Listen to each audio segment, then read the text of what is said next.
You got to get CNN to talk about these issues. You got to get your members of Congress to talk about these issues.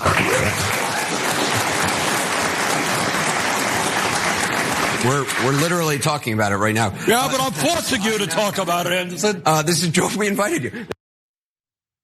Okay, so that was Senator Bernie Sanders addressing corporate media very directly, about as directly as anyone can, for not adequately covering topics that he believes matter to most Americans. So that was a town hall on CNN last night, moderated by Anderson Cooper. And Bernie made several references to corporate media, failing to discuss topics like healthcare, drug access, and income and wealth inequality. So when Anderson Cooper tried to move on to another audience question, Bernie said, "No, I have more things to say about this." So here's the whole bit.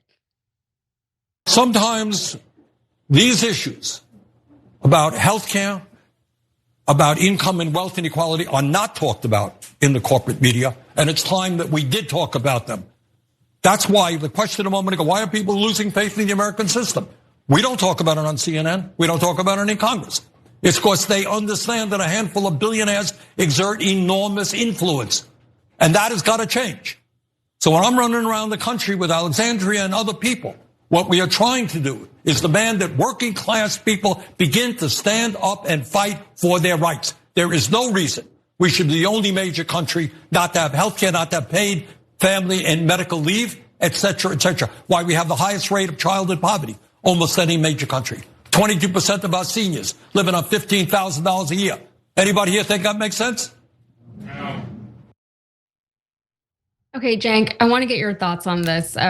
Not just on what Bernie said, but what do you think about corporate media, about the stories that they, one, choose to cover, and then two, the ways in which they choose to cover those stories? Because a lot can happen. A lot of different networks can cover the same stories, but you get a different angle from whoever you're listening to, which is why we're supposed to have varied media outlets. We have that, I think, in the independent space, but in corporate media, less and less so. Do you think corporate media, I think I know the answer, but do you think corporate media is doing a good job of reaching the American people about the issues that matter most to the actual real life American people? No, look, of course not. Corporate media is designed to benefit corporations, including those giant corporations that are those media companies. So CNN, MSNBC, their parent companies like Comcast, et cetera. And now Discovery Warner for CNN, and all those companies want deregulation and massive tax cuts. And they're about to get an enormous tax cut. The taxes are going to be reduced from 21 to 15 for corporations. If you're in the highest income bracket in America, you have to pay around 37% as things stand now. But if you're a multi-trillion-dollar corporation, 15%. They have to pay way less than you. And is CNN or MSNBC screaming from the rooftops about that? No, not at all. And it's interesting because mainstream media loves to attack Donald Trump, right? They like to find fault in everything. But $5 trillion in tax cuts for the rich and us? I can't find a way to criticize it. But here, look, I love that Bernie puts this out, and I think he's like John the Baptist. He's just going around preaching and getting everybody to realize what the problem is. But he's not the solution. And I wish he was, and I love him, and I'm not saying it in a way that is meant to say like, he's doing it wrong. I get it. What he does is really important, and it's getting everybody to wake up a little bit and understand what the scope of the problem is. And at least he's got the credibility and the status to be able to go on CNN and bring that to a larger audience, and he's going on online shows too. So bless his heart on all of it. But the criticism is too vague in general. So he says, quote, these donors have enormous influence. Yes, but who do they have influence on? Right, they have influence on politicians. But if you don't call out those politicians, well, then people don't know what they're supposed to do, right? So now if you say, well, no, he calls out Donald Trump, but Donald Trump's not the only problem. The real problem is the Democratic Party doesn't even fight back against the Republicans. And why don't they fight back? Because the donors have enormous influence over Democrats. But Bernie won't cross that line. He's too nice. He just never ever says, okay, here, Chris Coons takes an enormous amount of money from the donor class, and that's why he voted against $15 minimum wage. That's true. Well, did Bernie do that? No. Will he ever do that? Very, very, very unlikely, because for him, criticizing fellow Democrats personally, by name, is a line in the sand. But if you don't do that, we don't know who the bad guys are. And we can't actually effectively fight back. And then he says, that has got to change about income inequality. I agree, but Bernie, you got to tell them how. We can all get super angry about income inequality, and believe me, we are. But then as a leader, I would hope that you or others in that movement can then come and say, this is how we change it. Well, how do we change it? We got to get money out of politics. And how we're going to get money out of politics, we have to have an amendment that does that. How we're going to do that? We have to have all the Democrats vote for that amendment. Are all the Democrats going to vote for that amendment? No chance, no chance. Are any Democrats even pushing for that amendment? None of them are. Even Bernie isn't pushing for the amendment. Then Bernie, how are we going to get rid of income inequality if you don't have a solution that actually gets there? So again, this is not to criticize Bernie and say it's his fault. He's the best of them. He's at least putting the issue forward, certainly in the Senate. But in terms of the fix, I guess it's on us, the next generation, to follow the lead of John the Baptist and tell you how to actually fix it. So finally, he says, fight for your rights. Yes, but Bernie, how? You have to tell people how to fight for their rights. We can go to street protests all day long. We can go to your speeches all day long, and those are good and you should, okay? It's solidarity, it's doing something, it's getting in the game, etc. But step 2 is enormously important, and I would argue much more important. Tell us what bills to vote for. Tell us who's preventing those bills. Tell us whether it's a bill, an amendment, etc. Now, of course, when the Democrats were in charge, he went with the trust Biden strategy. And that didn't work at all. I'm sorry, but it didn't, right? So now the Republicans are in charge, and it's easier to be angry. It's easier to say that they're the bad guys. But now we can't introduce bills anymore because the Republicans are in charge. So tell us how to fight back. And look, you fight for the amendment, wolf-pac.com. You fight for a populist rebellion. One is coming. I'll tell you more specifically in the coming weeks how to actually get in the fight and help make that happen. But the bottom line is you have to root out the corruption in the Republican and Democratic parties. And this sad reality is that the overwhelming majority of Bernie Sanders' Democratic colleagues are completely corrupt. They take the same donor money. They take it from the drug companies, the military industrial complex. They take it from the bankers, and they serve that donor class. That's why we never ever get anything accomplished, whether Republicans or Democrats are in charge. And if you want to fix that, you've actually got to take over one of the parties. Trump did it for the Republicans with fake populism, and now he's leading them to even more pro-establishment, pro-rich tax cuts for the rich. We have to take over the Democratic Party, and we cannot listen to people say, no, bow your heads, obey Joe Biden. Bow your heads, obey Kamala Harris, obey Nancy Pelosi, obey Barack Obama. No, let's be honest.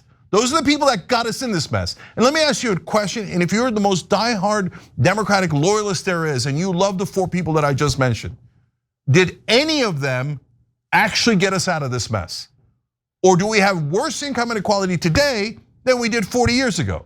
Well, that's empirical answer to that. It's worse now than before. It's much, much worse. So no, Obama didn't do it, Biden didn't do it. And in fact, Obama took Bush's giant tax cuts for the rich, and through negotiations with Biden and McConnell, they made 90% of them permanent. They made the situation worse, not better. That's why people say uniparty, because these establishment guys, which is over 95% of Congress, they're corrupt. And we need politicians, our leaders that are true progressives and populists to call them out by name. Otherwise, we'll never get to the how, and we'll never be able to fix this mess. Yeah, and that's the old trope, right? The Republicans do things that benefit the rich people, and then the Democrats say, "Oh, sorry, there's nothing we can do about it," even whenever the Democrats are in power. And that was the original question that Bernie was actually asked during that town hall: is why are people losing faith in the American system? Because as he said, a lot of people see it as a uniparty right now, or they look at the two parties as they currently are, and they don't understand where they fit into either of those two parties.